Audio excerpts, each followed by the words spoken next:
What's up guys, this is the College Picker and I'm here in Corvallis, Oregon, a microcosm university town, and it's pretty awesome because there's no sales tax here. Right off the bat, we're gonna get into these Easton baseball bats. Pick these babies up at Goodwill for $6 a piece. This one over here has a resale maybe between like 40-50 bucks. This Easton C-Core has a resale around 150 to 200. It says it's got a carbon core. Carbon's a key term because whenever you see something with carbon, that means it's lighter, it means it's more expensive, and that means it can make you some more money if you pick it up. Baseball bats, softball bats, they have model numbers on them, so all you gotta do is do a quick check. Based upon that model number search, then you make your own picker judgment. This was a BRX 100C, so all you do is you pop that into your smartphone, see what comes up, if you should buy it or not. But in this case, this was a pretty good score, so was this. There's tons of players that use these bats, and certain ones aren't really made anymore, such as this carbon core one. People might have used it and really liked it, and that's why they're gonna pay a pretty premium price to get it online. These 2 3/4 barrels are used for Little League, high school, and college. Make sure before you purchase the bats, inspect it, make sure there's no humongous dents, no cracking, because this is a pressurized chamber. A crack or the cap comes loose, the pressure is released and the bat is rendered useless, then it just becomes a decoration. But in order to test the bats, grab it by the bore, hit it softly on the ground, and it makes this pinging noise, and it vibrates in your hand.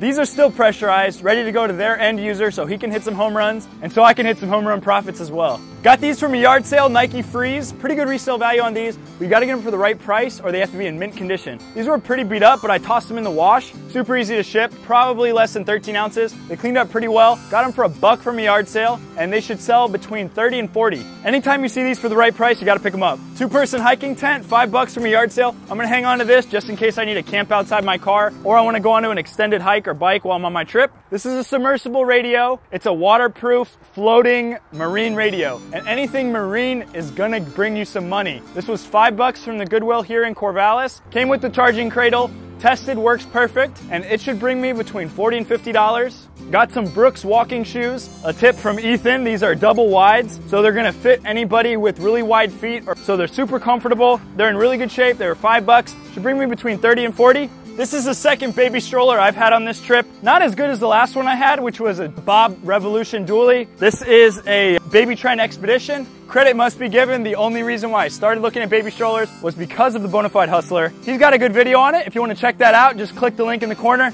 This baby was $15 from a yard sale. It's got very similar features like a Bob Revolution. It has a swivel wheel, locks in the front, breaks down nice and small. All the wheels come off. So for $15, I figured I can at least make about 50 on it locally on Craigslist here.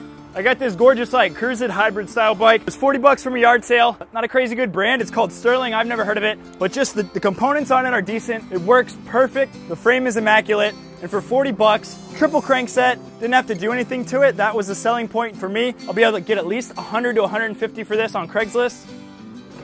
Also from the same yard sale, this gorgeous Peugeot US Express. Everything on this worked perfectly as well. Only thing I have to do is get a back tube for the tire. I'm in the middle of changing the tube on the bike, so the back tire's off, but the tires are good. All the components work perfectly, shifts smoothly, frame is in great shape, really cool design, and it's a Peugeot. For $40, should be able to get this for about the same thing, 100, 150 here on Craigslist.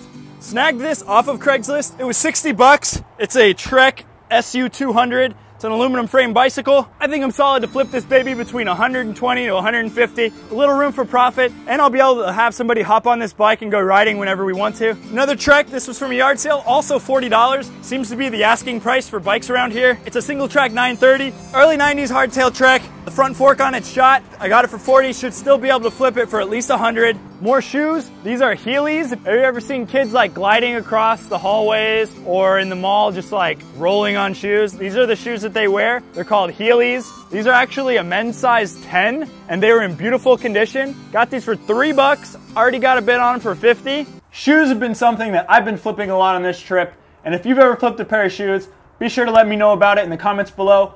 What kind of shoes it was, where you got it from, how much you paid for it, how much you made off of it. That would be awesome. And if you enjoyed this, don't forget to hit the subscribe button so you don't miss another video. If you want some more content, be sure to check out my Facebook page. I just linked that with my Instagram, so there's lots of awesome pictures going up on there. All the links to those will be in the description below, so be sure to check those out, and I will catch you guys later. Bye!